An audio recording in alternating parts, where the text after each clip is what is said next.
Hi everyone, my name is Peter. I'm a botanical horticulturist here at the Hortus Botanische Amsterdam, and in this episode we're going to look at plant nutrient deficiencies. So let's go have a look.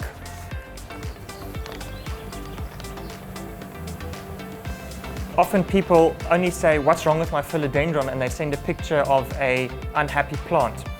And then we can already quite quickly tell that if there's something wrong with the leaves. That's a discoloration of the leaves, and that comes down to the plant nutrients.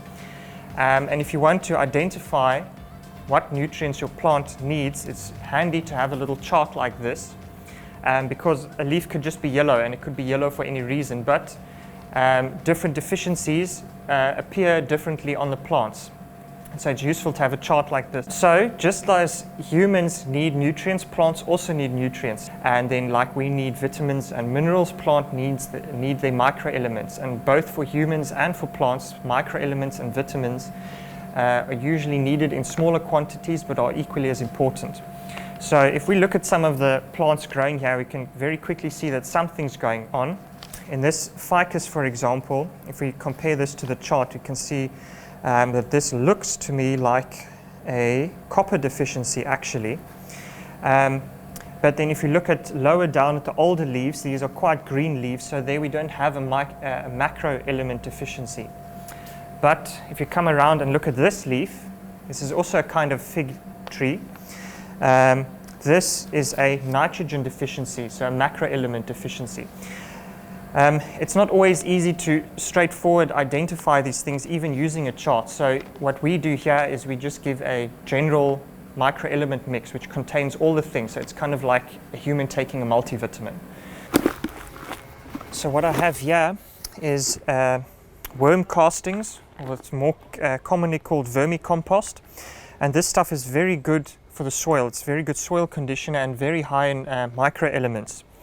And so this is a very good additive to as well your potted plants, but also in the garden to improve the soil condition. And then the other thing which is very important and good for plants is compost, which people don't use enough of. And that's organic material, just decomposed organic material, and that also improves the condition of the soil. And this is especially high in macronutrients. But not all compost is the same, so it's important to know what plant you need compost for and to read the label in the packaging. You don't want to be putting the wrong compost for the wrong kind of plant. So sometimes when you don't have compost, you have to use artificial plant food, and this is, for example, organic plant food.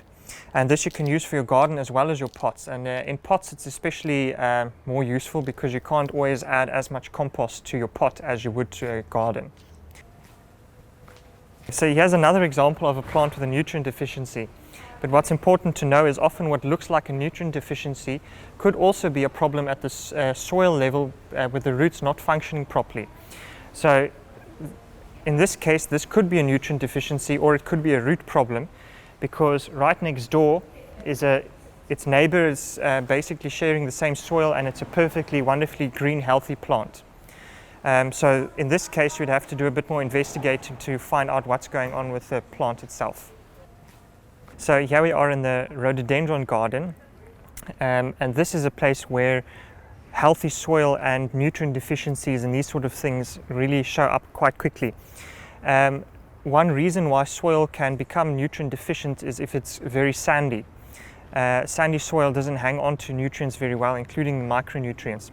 And that goes for the same in a pot plant at home. With continual watering without adding anything to the pot, all the nutrients get washed out. And it also has to do, for rhododendrons, has to do with soil pH. And rhododendrons like an acidic soil because this is the soil that they're adapted to extracting nutrients from. For rhododendrons, it's very important to have lots of organic matter. And so here, if you look at this, it's a very thick, reasonably thick mulch layer.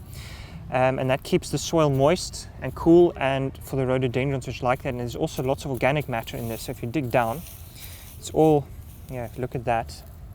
It's nice, rich black matter. So this is very important for rhododendrons to, in fact, not rake the garden clear, but to leave organic matter on the garden. If you don't like the leaves in the garden, then go buy acidic mulch or compost for the plants.